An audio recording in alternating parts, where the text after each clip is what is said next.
马卡巴卡 ，Hello， 大家好，我是飞恩。最近收集了一些观众的提问，所以就有了今天这期视频。今天主要讲3个问题，第一个是空乘的圈子到底乱不乱？第二个是飞机上的热水能不能喝？第三个是空乘的收入到底是高还是低？后期呢，我会贴上坐标，大家可以直接跳到自己想看的地方。首先呢是第一个，不知道大家有没有在网上的评论或者在别人的口里听说空乘的圈子很乱，玩得很开，空姐空少都是海王。每次看这种评论呢，我就想说，干你呐！你讲这种话，李美不会听哎。你讲这种话，让我一个母胎 solo 20多年的人情何以堪啊！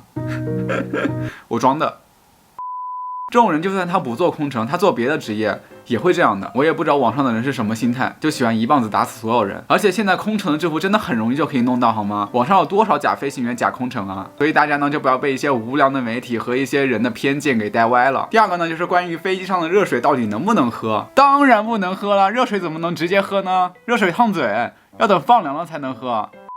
以我个人的工作经历来说呢，飞机上的热水是可以喝的。不然它这个存在的意义都没了呀。反正我是经常喝的，我经常用它来冲泡面、冲咖啡。飞机上的水是有一套严密的消毒程序的，水箱也会定期的清理，一般清理周期是3天或者1周，哪有什么网上说的1年或者好几年都不清洗一次啊，根本没那么夸张。而且飞机里面有增压系统，虽然它不能完全保持和地面的气压一样，但是也相当于在海拔2400米左右的气压。一些新型飞机可以保持在1800米，所以飞机上水的沸点呢肯定是在91度以上了，是可以杀死绝大部分细菌的，所以就放心喝吧，可以喝的。你要是实在不放心呢，你可以就喝矿泉水，或者你要泡药、冲奶粉这些，你可以在地面的候机楼冲好再上飞机。还有一种人呢，又要在飞机上喝热水，又嫌热水脏，又不想在地面接，那怎么办呢？你就麻烦乘务员啊，帮你把矿泉水给加热，但是真的没有必要，好吗？在职的乘务员不要骂我，你碰到这种旅客没有办法，我们忍忍，这种旅客我真的。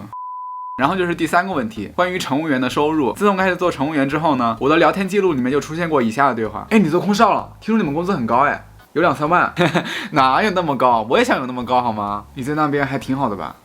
还行，你能不能借我点钱啊？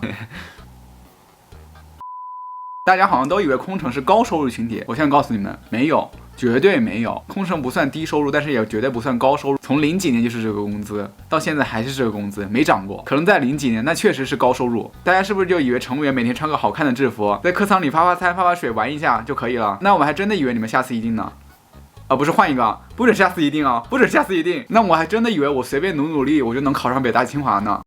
一般空乘的收入主要来自基本工资加小时费加补贴。在你这个月飞得多的情况下，你这个月飞国内的话，一般能拿到8-9千左右；飞国际的话，一般能拿到12000左右。这个工资在大城市还真不算高吧，就是正常的工资。这个钱可不是你刚进公司就能拿到的，你得经过一个很长的培训期，一个待飞期，还有一个很长的实习期。国内飞完一段时间之后呢，你才能飞国际。实习期呢，会疯狂的给你排班。为什么？因为便宜，只要2个1米就可以。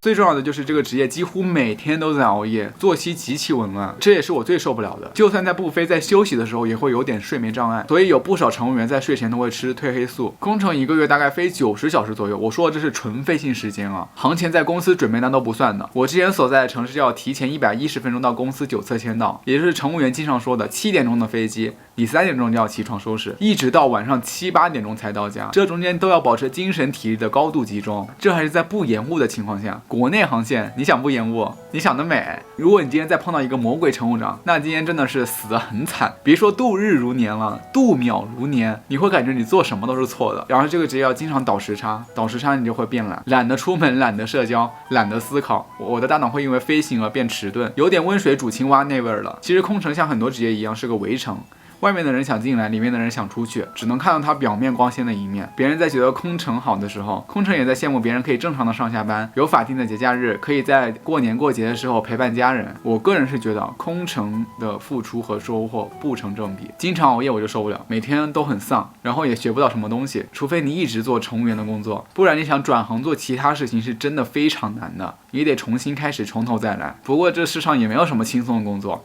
大家都一样，都很累，哪一行都不容易，希望大家可以找到自己喜欢的工作吧。好的，今天的视频到这就结束了，大家如果还有什么想问的，可以发在弹幕上或者评论区，我也不知道大家喜不喜欢我做这种类型的视频，如果反响还不错的话，我会继续做。好的，我是飞恩，我们下期见，拜拜。你怎么还不关注我？